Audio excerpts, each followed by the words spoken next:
Shalom, and welcome. Today we're going to travel back almost 4,000 years to explore the story of Abraham and the Philistines, a story of fear, faith, and a surprising peace treaty in the ancient land of Canaan.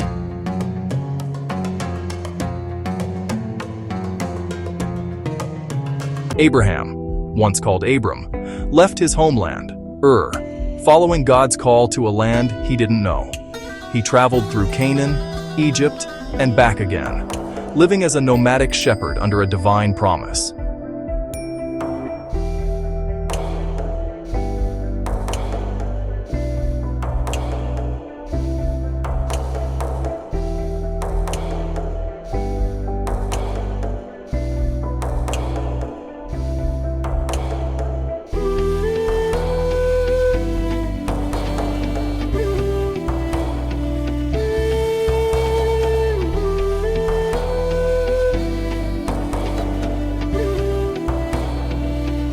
After his travels through Canaan, Abraham and his family moved south into the dry but important Negev region. Their destination was Gerar, a thriving Philistine city-state near the Mediterranean coast, ruled by a king named Abimelech. Gerar wasn't just a simple camp, it was a center of power and trade in the area. By entering its territory, Abraham faced a new political situation and a new ruler.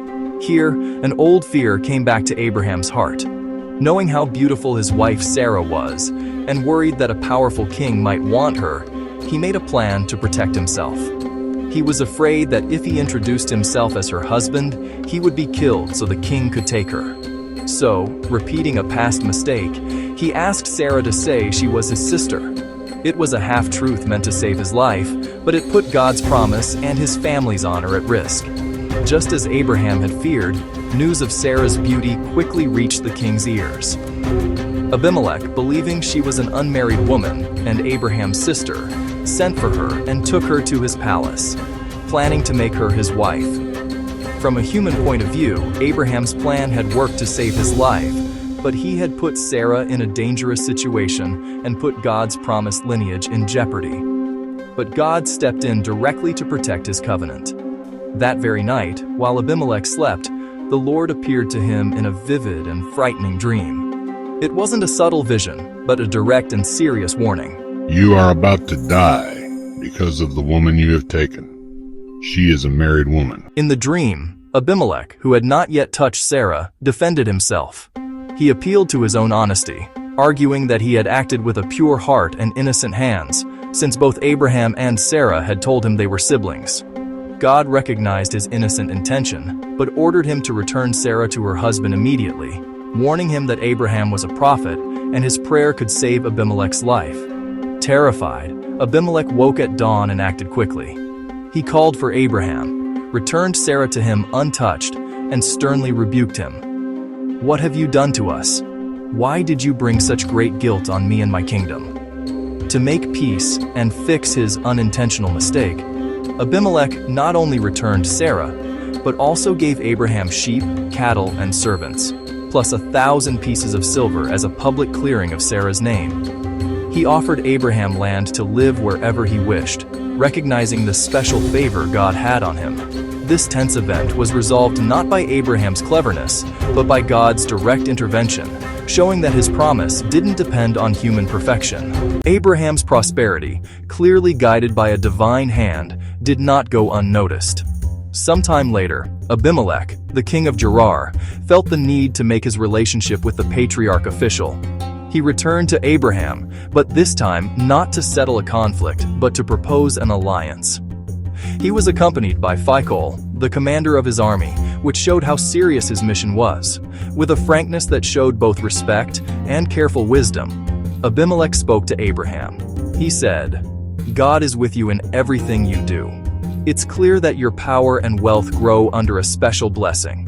So, swear to me here, by that same God, that you will not deal falsely with me, nor with my children, nor with my descendants. Swear that you will show me and this land where you have lived as a stranger the same kindness I have shown you." Abraham agreed to take the oath, recognizing the importance of peace. However, before sealing the covenant, he took the opportunity to bring up an unresolved issue, a matter of vital importance in those dry lands: a water well. Firmly, he complained to Abimelech about a well that his own servants had dug, but which the king's servants had taken by force. Abimelech claimed to know nothing about the matter, and to show his good faith, the conflict was resolved right away. To make their agreement official, they followed the custom of treaties at that time. Abraham set aside 7 ewe lambs from the flock. This act wasn't just symbolic. The 7 ewe lambs would serve as a public and lasting witness. They were tangible proof that Abraham had dug the well, and therefore, it belonged to him. By accepting them, Abimelech legally recognized Abraham's right. Because of this solemn oath, the place was named Beersheba. The name has a double meaning in Hebrew. It can be translated as Well of the Oath, referring to the covenant, or as Well of the Seven, referring to the 7 ewe lambs that sealed it.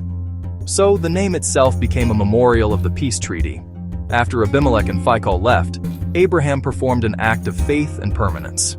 He planted a tamarisk tree there, a symbol of hospitality and lasting life in the desert. And by the well and under the growing shade of the tree, he called on the name of the Lord, the everlasting God, making that place not only a landmark of human diplomacy, but also a space for worship and communion with the divine. The story of Abraham and Abimelech in Gerar is very important, but when we look at it closely with history and archaeology, a key question comes up that has puzzled scholars for generations. The Bible calls Abimelech the king of the Philistines. However, this is where the historical timeline presents a big challenge. Could Abimelech, who lived at the same time as Abraham, really have been a Philistine king? The archaeological evidence is quite clear on this point. Historical records place Abraham in the Middle Bronze Age, roughly between 2000 and 1800 BC. On the other hand, the large-scale arrival of the people we know as the Philistines on the coasts of Canaan didn't happen until much later, around 1200 BC, marking the start of the Iron Age in the region. This creates a seeming difference of more than 600 years. These historical Philistines were part of a group of peoples known as the Sea Peoples. They were migrants and warriors from the Aegean region who, during the collapse of the Late Bronze Age, caused trouble for the great empires of the time, like the Hittite, and fought against Egypt. After being defeated by Pharaoh Rameses III, one of these groups, the Peliset, whom we identify as the Philistines, was allowed to settle on the coastal strip of southern Canaan. It was then that they founded their famous 5 cities: Gaza, Ashkelon, Ashdod, Gath, and Ekron. These cities, with their unique culture including Mycenaean-style pottery and special architecture, appeared centuries after Abraham walked those lands. So, how do we make sense of the Bible's text with what archaeology tells us? Is it a mistake in time, a copying error, or is there another explanation? So why does Genesis mention the Philistines here? Scholars offer several explanations. Perhaps the text was written or edited much later, using familiar names to describe ancient peoples.